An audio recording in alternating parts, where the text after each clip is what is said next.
जय हिंद प्यारे बच्चों। कक्षा 7वीं संस्कृत की कक्षा में आपका हार्दिक स्वागत है। बच्चों, अब तक हमने किया है प्रश्न 1 व प्रश्न 2। पाठ 5 के आप 2 प्रश्न कर चुके हैं। आज हम करेंगे प्रश्न 3। रेखांकित पदों के आधार पर प्रश्न निर्माण कीजिए। सबसे पहले प्रश्न 3 भाग क। जना नद्याम एव अवक्रशपन्ति। लोग नदी में ही कूड़ा कचरा फेंकते हैं। नद्याम एव, बेटे जगह बताई गई है, इसमें स्थान बताया गया कि कहाँ फेंकते हैं। तो नद्याम एव की जगह आ जाएगा कुत्र। जना कुत्र अवकरा क्षिपन्ति। वायु प्रदूषणेन अनेक रोगा भवन्ति। ख प्रश्न ख। वायु प्रदूषणेन वायु प्रदूषण के द्वारा ही अनेक रोग होते हैं। तो इसका प्रश्न बनेगा किसके द्वारा। तो प्रश्न निर्माण होगा इसका केन अनेक रोगा भवन्ति। किसके द्वारा अनेक रोग होते हैं। प्रश्न ग अनेके कार्यक्रमाः तेन उद्घोषिता। अनेक कार्यक्रम उसके द्वारा उद्घोषित किए गए। अनेके, तो अनेके के स्थान पर आएगा कतिपय। कितने कार्यक्रम उनके द्वारा घोषित किए गए। अब यह प्रश्न घ अन्यान अपि अस्य विषय बोध्यामि। दूसरे भी इसके विषय में जानते हैं। तो इसका प्रश्न होगा दूसरे किसके विषय में जानते हैं। तो अस्य विषय, अस्य के स्थान पर आएगा कस्मिन विषय, किस विषय के बारे में जानते हैं। प्रश्न न जना नियमान न पालयन्ति। नियमान द्वितीय का बहुवचन है, तो इसका प्रश्न भी द्वितीय का बहुवचन आएगा। जना कानी न पालयन्ति। लोग किसका पालन नहीं करते हैं। प्रश्न 4 दिए गए पदों में मूल शब्द बताएं, विभक्ति बताएं और वचन बताएं। जैसे कि उदाहरण के तौर पर एक शब्द दिया गया नद्याम। नद्याम का मूल शब्द है नदी और विभक्ति है सप्तमी और वचन है एक वचन। तो नदी इकारांत शब्द है। लास्ट जो वन की साउंड है, लास्ट स्वर की जो ध्वनि सुनाई दे रही है वो ई की सुनाई दे रही है।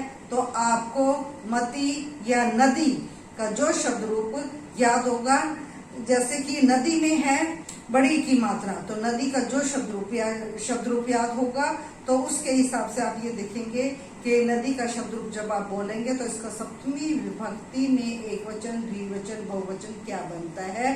तो नदी का सप्तमी है एक वचन नद्याम। तो इसका हम इस प्रकार से करेंगे। नद्याम का मूल शब्द नदी है और विभक्ति इसमें सप्तमी है और वचन इसमें एक वचन है। अब है अनेके। अनेके का मूल शब्द है अनेक और विभक्ति इसमें है सप्तमी और वचन है एक वचन। नियमान, नियम मूल शब्द है, द्वितीय विभक्ति है और बहुवचन है। पुष्पाणि, पुष्प मूल शब्द है, प्रथमा विभक्ति है और बहुवचन है। जलस्य, जल मूल शब्द है और विभक्ति षष्ठी है और वचन एक वचन है।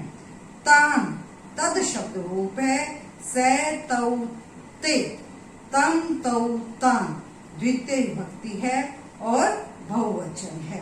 तो बच्चों ये आज हमने करा दिए गए पदों में मूल शब्द, विभक्ति व वचन बताएं। तो आपको मैं ये बता दूंगी कि मुझे कैसे पता चला। नद्याम शब्द में सप्तमी विभक्ति है, अनेके में जो विभक्ति है सप्तमी है, नियमान में द्वितीय विभक्ति है। सबसे पहले मैंने आपको बताया नद्याम में जब हम देखेंगे ई का आखिरी जो स्वर की ध्वनि है ई की है, तो जो भी मूल शब्द रूप हमें याद होगा मती का या नदी का जैसे बड़ी की मात्रा है, इससे मिलता जुलता जो भी आपको मूल शब्द याद होगा तो आप उसको रूप को बोल के देख सकते हैं। जैसे कि अब है पुष्पाणि। पुष्पाणि पुष्पम मूल शब्द, ये नपुंसक लिंग है। तो इसका आपको अगर फल शब्द रूप याद है तो आप उसको बोल कर देख सकते हो। जैसे फल का होएगा प्रथमा फलम फले फलानी, द्वितीय होएगा फलम फले फलानी, तृतीया फलेन फलाभ्याम फलई, चतुर्थी फलाय फलाभ्याम फलेभ्य, पंचमी फलात् फलाभ्याम फलेभ्य, षष्ठी फलस्य फल्यो फलाना, सप्तमी फले फल्यो फलेषु है। सबसे पहले प्रथमा विभक्ति मैंने क्या बताई, फलम फले फलानी। ऐसे ही नपुंसकलिंग शब्द रूप पुष्प का चलेगा, पुष्पम पुष्पे पुष्पानि। अगर आपको किसी भी स्वर का, जैसे बालक का अंतिम स्वर है ए, बालक का याद है और आपको छात्र का रूप चलाना है, तो छात्र, देव, ये जो शब्द रूप है, राम, वो बालक की तरह ही चलेंगे। तो कोई भी एक आकारांत शब्द रूप आपको याद होना चाहिए, तो उसके अनुसार दूसरे आकारांत शब्द रूप भी चलेंगे। अब जैसे कि आ गया आकारांत, जिस भी शब्द के अंतिम स्वर की ध्वनि आ की हो, आपको याद है लता का शब्द रूप याद है और आपको माला का चलाना है, तो लता शब्द रूप की तरह ही जिस भी शब्द के पीछे आ की ध्वनि सुनाई देगी, वह शब्द रूप लता की तरह ही चलेगा। ऐसे ही नदी का शब्द रूप आपको चलाना है, तो कोई भी आकारांत शब्द रूप आपको दूसरा याद है, तो उसके अनुसार ही वो शब्द रूप चलेगा। तो बच्चों, इस तरह से शब्दों की मूल शब्द, विभक्ति व वचनों की पहचान की जाती है। तो आज का वीडियो यहीं तक, आगे का पार्ट 6 हम अपनी अगली वीडियो में करेंगे।